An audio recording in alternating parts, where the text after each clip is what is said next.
King Charles pays tribute to son Prince William on special anniversary. The King shared a sweet reference to his son, the Prince of Wales, as he and the Queen stepped out in Wales. Charles, 75, delivered a speech to mark the 25th anniversary of the Senedd, Welsh Parliament, when he spoke of Prince William's growing relationship with the nation. The King said, "It is a milestone on a journey which has been my privilege, all my life, to share with you, during times which have seen great change, profound sorrow, and tremendous achievement. Through it all, my respect and affection for the people of this ancient land have deepened with every passing year." Welcome to Royal Pancakes. If you are new here, please don't forget to subscribe and click the notifications bell, so you don't miss any news about the British monarchy.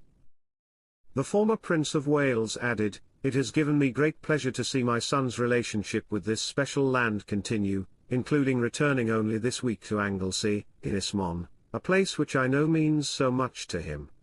So, it is with countless special memories and particular pride that I am able to join you as we reflect upon the last quarter century of the history we have shared, and which you, in your work in this Senedd, have the great responsibility of making."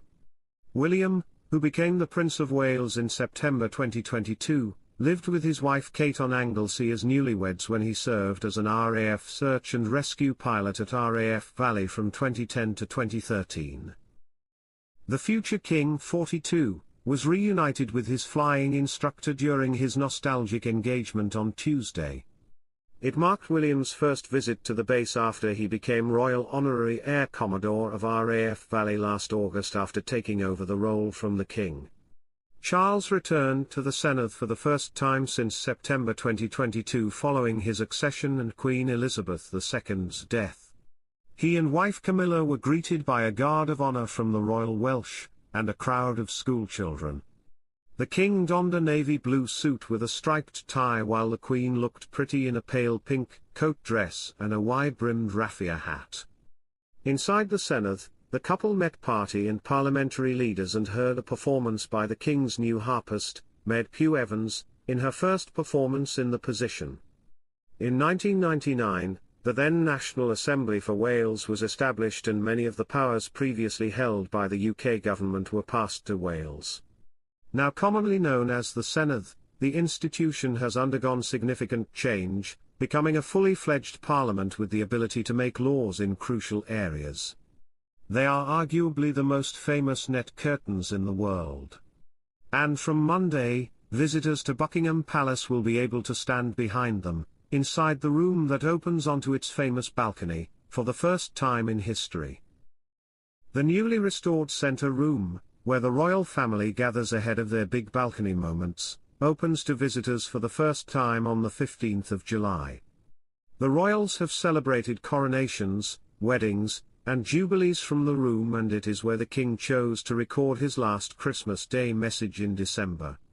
Tourists can now enjoy the same view down the mall that the King and his family see from its windows, minus the TV normally placed in a corner so that the royals can watch the crowds on the mall before stepping out.